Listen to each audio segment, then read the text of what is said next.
Let's talk all about structuring week for consistent growth inside of your business as a creative entrepreneur. If your week feels chaotic with tasks and responsibilities scattered all over the place, a big problem you may have is that you are constantly switching between tasks, leading to a lack of focus and inefficiency. Maybe right now your way of managing everything is trying to spread your focus across a variety of tasks inside of your week, like mixing client work with content creation or even some administrative duties. Task switching like this, or even multitasking, trying to do several of them at once, may very well lead to burnout, but also inconsistent progress. I'm Johansson, a productivity and time management coach for entrepreneurs and host of the Systems for Creative podcast, where I teach you how to streamline your system so you can grow your business without sacrificing your personal time. I also have my own creative business where I sell physical planning products. As a one-woman show and solopreneur, it's so important that we manage our time well to get everything done. I'm a mom, we got 3 kids. Life can get pretty hectic, and I know what it's like to run so many different parts of your business inside of 1 week as a solopreneur. You need to ensure everything is streamlined and in place and focused and organized so you can make the most of your day without burning out and do what you are called to do as an entrepreneur and keep that creative fire burning. Today I want to talk to you all about theme days. If you want a week that is organized and predictable, where each day has a clear focus, where you can be more productive and you can achieve consistent growth inside of your business, then stay tuned because this episode is for you. Before I implemented theme days, I did follow my time blocking system, but it wasn't as specific. And as I started to add tools and resources and specific ways of managing my time inside of my 6-block time blocking system, then it's really when things came together and became a lot easier. And sometimes we just need a big picture view and start to understand how our focus really works, if we are doing creative work, if we are doing managerial work, if we are kind of a hybrid of both, and how best to schedule our time as entrepreneurs. I have 5 specific theme days, which runs Monday to Friday, but before I implemented these theme days, my weeks felt scattered and I was constantly battling to keep up with everything. When I shifted to theme days, everything kind of changed and my productivity soared. And of course, as a productivity coach, this is the systems that I'm all about. And I felt in control of my time rather than my time controlling me. I say all the time over on the podcast that if your time is broken, the best thing you can do is invest in fixing it. But this investment doesn't have to be something that have to take time away from you. It's an investment that will actually gain you so many more hours inside of your day and inside of your week, both professionally and personally. Today, I'm going to show you how to use these theme days so you can structure your week for growth and for balance. The 5 days I have inside of my business is a content day. This is where I focus on pillar content creation and where I focus on my one main pillar piece each week. This will be on Mondays to make sure that I have that running. Then I have marketing day, which is for social media, for outreach, for possibly working on collaborations. That is Tuesdays. So Monday is content pillar day. Tuesday is marketing day, which is for social media. And Wednesdays are my project days, which I also mentioned in my last video on my full 6-block time blocking system. Thursdays are my client days. It's also my meeting day or collaboration day if I have podcast collaborations coming up. Friday is my CEO day. And if I'm pretty much all caught up, it's also my free day. And even if I do have a free day, I still work through my CEO Day SOP, which is my standard operating procedure with my steps to set up and plan for next week. So I've put this into a free guide for you that you can find in the link. And I've got a little bonus inside so that you can start planning your week inside of an hour. It will teach you all about your time blocks, your theme days and tasks, and how to plan your week to be as productive and focus on consistent growth inside of your business without burning out. Now let's talk about each individual day. Monday is the content day where I focus on pillar content creation. you can dedicate this one day to creating your main content for the week. This could be a blog, it could be a podcast, it could be a video like I'm doing right now, and something that adds value to your audience and brings your business forward. Your pillar content is hopefully something that can kind of stand the test of time. However, it's also the main piece that you can repurpose, but we don't have to focus on that today. That's what tomorrow is for. The most important thing here is to actually produce your pillar content. And if you do have your systems in place and your content calendar in place, you can even batch record here to get ahead a day or two. And I can do all my content for the week. That isn't just, for example, coaching calls, one-to-ones, or podcast collaborations that will need to happen on a specific day. If you're focusing on your main pillar content creation early on the week, it can ensure that you actually not only have high quality and consistent content, but also that you have the content ready to share later on in the week. So generally at the end of each month, I do spend some time on my CEO days on the Friday, usually the last Friday on the month, to come up with what I'm sharing for my pillar content the following month. So I usually have an idea going into Monday each week for that week's idea. Once Monday is here, all you have to do is outline your content. It shouldn't really take more than 15 minutes. You can use bullet points like I do, and you can work through them as quickly. This video or podcast, if you're listening on the podcast, is an example of a pillar content video. It's my main long form. I can turn this into a blog post. I'm not doing that at the moment, as I'm currently moving into video, and I do believe one thing at a time. But this is the audio version, and it is also the video version. So we're killing two birds in one stone here with this pillar content. It's so easy these days to grab the transcript using AI and actually repurpose it into short form and into a blog post. So it doesn't really have to take you that long. It takes me about an hour to both film, edit, to do one video. Pillar content takes me about an hour all in all, around half an hour to record and half an hour to edit. And that includes uploading and everything in there. So once you've outlined your video, all you have to do is just quickly go over that script and hit the button, start recording, and then you move into editing. Ideally, this should all be done on your pillar content day so that by the end of this day, you can have a final piece of non-form content to share. If you have a 3-hour block, that should be more than enough time. I usually think 3 hours is a good buffer. And then if you have more time, if your kids are at school, then you can batch record. And highly focus on, instead of moving into something else, actually batch record and get ahead. Right now, to streamline my process on a pillar content creation day on a Monday, I use Google Docs to script and I use Descript to edit.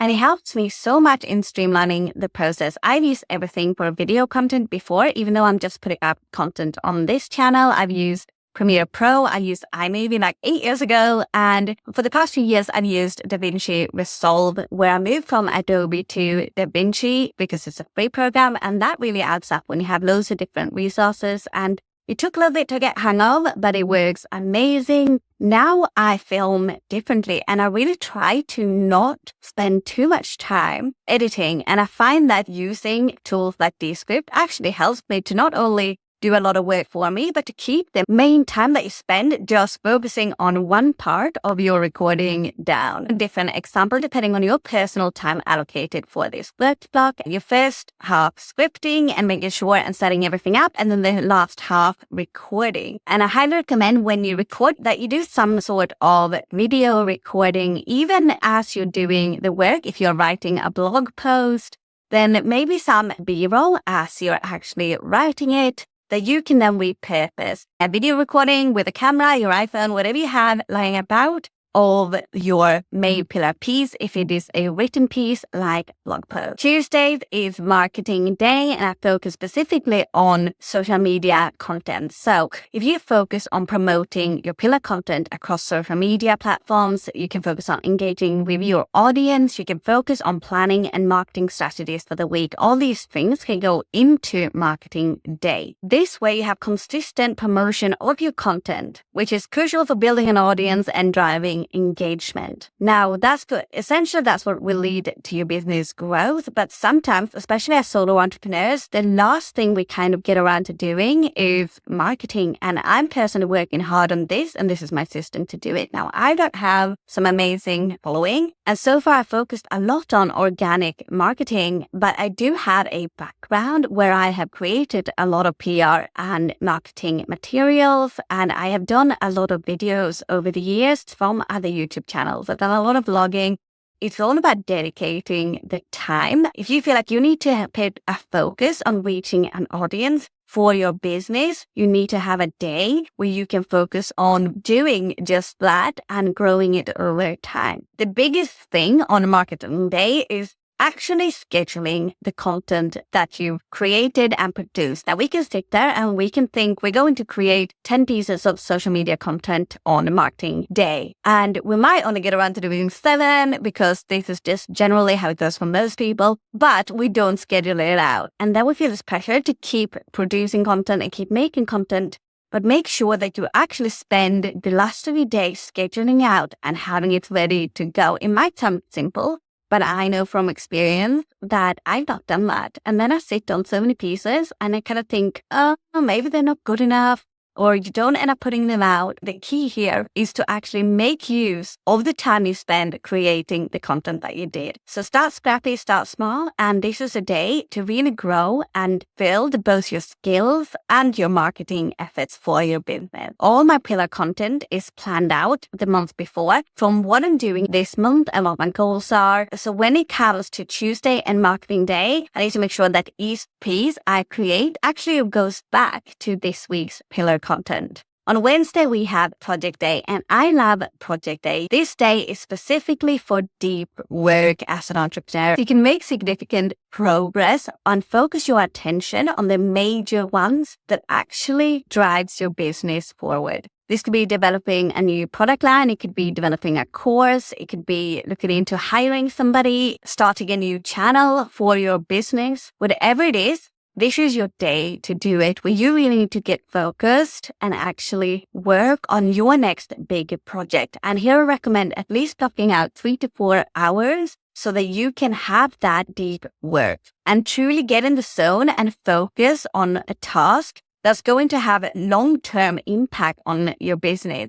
You can eliminate distraction by just turning off your notifications during Wednesdays specifically and setting clear goals for your project day. For example, on Wednesday, spend your product block designating the first module for a new online course. I'm currently doing that this Wednesday, so it's a very real example. And then focus entirely on that content creation without interruption. Then we move to Thursday, and Thursday is client day. This is a day where you can actually focus on client-facing work inside of your business. That could be meetings, it could be client projects, it can be reviews, it can be communication. It can also be collaborations with other businesses, whatever it is that you do. Thursday is that client day. If you are currently in your business where you are struggling to get clients or you really need to be setting that up, then this is what you're focusing on there. Anything to do with clients and having that consistently on stay, even meetings, will ensure that it frees up your brain as a maker and deep work for the rest of the week. I always recommend that if you have the actual meetings or one-to-one, start scheduling them from the last hour of the day so that you have time to complete other tasks inside of your business for the day before you have to switch over. Then work backwards and start scheduling your time like that. And the rest of your work block will become smaller and smaller, but at least it won't be scattered and it will stop all those digital meetings cropping up and basically ruining our focus for any other work that we need to do to get in the zone for work. Fridays is obviously my favorite day. It is CEO day, or often it could even be free day if I am caught up on everything else. Friday used to be a big buffer day, but I don't really have to do it now with how I schedule the rest of my week. So for CEO day, I have one main thing I do, even if I have this day as a free day, and then spending an hour or so planning and setting up next week. to make sure that that's going to run smoothly. I'm not missing anything, and I don't waste time thinking about what I need to do or plan inside of next week. It's already all done. And to do that on CEO Day, I use my CEO Day SOP, which is my ultimate guide for planning a productive week. This is a resource taken straight from my upcoming 15-hour work week course, and I'm giving it away for free, so you can grab it in the description and start planning your week step by step. It's got all your theme days in there. It's got your time blocks. It's got questions to ask yourself about your business and the way you've handled your tasks in the week, and help you make the best decisions that you can do moving forward to have a super productive next week. Because ultimately, CEO Day is about focusing on high-level strategy and planning for your business. It's where you work on your business rather than inside of your business. And if you've handled everything earlier in the week, use this day as a free day. We all need it. We all need to recharge, and it is so important for your productivity and for your business as a CEO. So your CEO Day really allows you to work on your business instead of in it, ensuring that you are aligned with your long-term goals for the following week. Now, you can spend the morning, for example, reviewing your business metrics. You can spend the morning planning for the next quarter. You can brainstorm new ideas. And in the afternoon, if everything's on track, take the rest of the day off to relax and recharge. Now, to give you an example, you can spend Friday morning planning your next quarter goals. You can review your business financials. You can ensure everything is on track, reviewing project deadlines and where you are. All this planning, this work, when it comes to working on your business, happens on CEO Day, and it makes the rest of the week so much easier. I used to want to do this on a Monday, but I realized that if I leave it to the Monday, I usually spend a significant amount of that week just trying to think about what I'm fitting where and adjusting on the fly. It's so much easier on a Friday when the whole week is as fresh as possible, and I can look at what tasks, what I've implemented, what's gone well, and what I really, really need to be focusing on the following week. I hope you enjoyed this brief overview of theme days, and I really hope this episode helped you and to shine some light on your CEO days and how they can look for you inside of your business. Grab the CEO Day SOP for your perfect productive week to start implementing and planning your CEO Day today. And to maintain this structure throughout the week, click here and watch the time blocking for creative entrepreneurs to master your time blocks next.